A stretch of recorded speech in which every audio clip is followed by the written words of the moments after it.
주님께서 여러분과 함께 또한 사제의 영과 함께 루카가 전한 거룩한 복음입니다.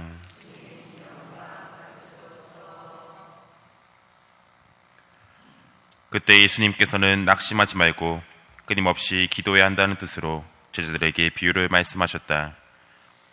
어떤 고을에 하느님도 두려워하지 않고 사람도 대수롭지 않게 여기는 한 재판관이 있었다. 또 그 고을에는 과부가 한 사람이 있었는데 그는 줄곧 그 재판관에게 가서 저와 저의 적대자 사이에 올바른 판결을 내려주십시오 하고 졸랐다. 재판관은 한동안 들어주려고 하지 않다가 마침내 속으로 말하였다.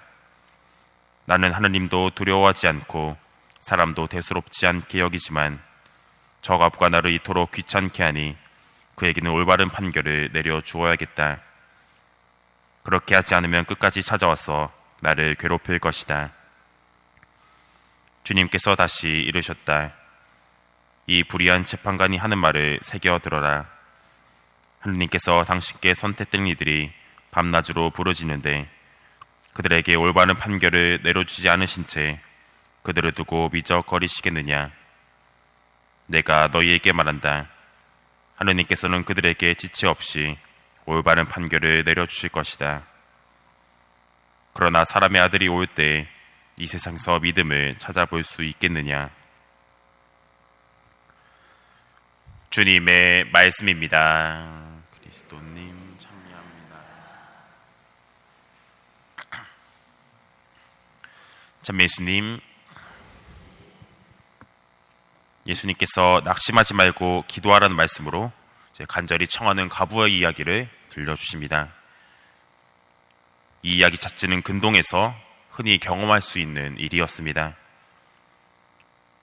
예수님 시대 당시에 보통 율법을 잘 알고 있는 율법학자가 재판을 봐주는 재판관으로 있었습니다. 재판이 많은 경우에는 재판 서기관에게 뇌물이나 뒷돈을 주어 재판 순서를 먼저 잡기도 했습니다.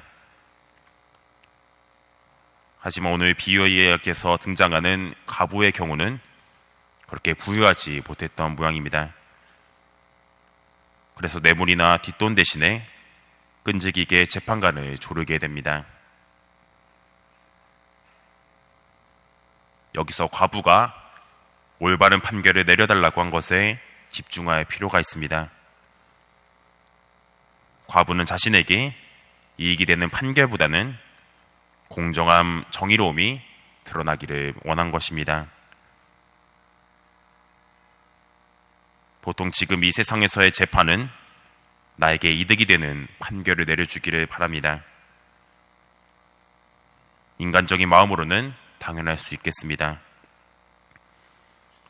처음에는 과부도 자신의 적대자가 불이익을, 자신은 이익을 받는 판결을 받고 싶어 했을지도 모릅니다. 하지만 계속해서 청하고 요구하는 것, 이를 신앙의 관점에서 바라본다면 하느님의 정의를 계속 고민하고 생각하다 보니 자신의 이익보다는 하느님의 올바름, 정의가 드러나기를 바라게 된 것입니다. 우리도 자주 예수님께 내가 원하는 것을 청하게 됩니다. 물론 이러한 것이 절대 나쁘거나 악하다는 것은 아닙니다. 하지만 예수님께서는 우리가 정말 필요한 것을 주시는 분이시지 우리가 원하는 것만 주시는 분이 아닙니다. 그래서 우리는 기도하는 것이 절대적으로 필요합니다. 복음에서의 귀찮게 할 정도로 밤낮없이라는 말대로 성당에서 하루 종일 앉아서 기도할 수도 있겠지만 우리 삶 안에서 내가 청하는 바에 대해서 지속적으로 끈기 있게 고민하고 청하는 방법이 바로 그렇습니다. 이렇게 기도하다 보면 예수님께서 우리에게 필요하다고 여기시는 것이 우리가 원하는 것으로 변화될 것입니다.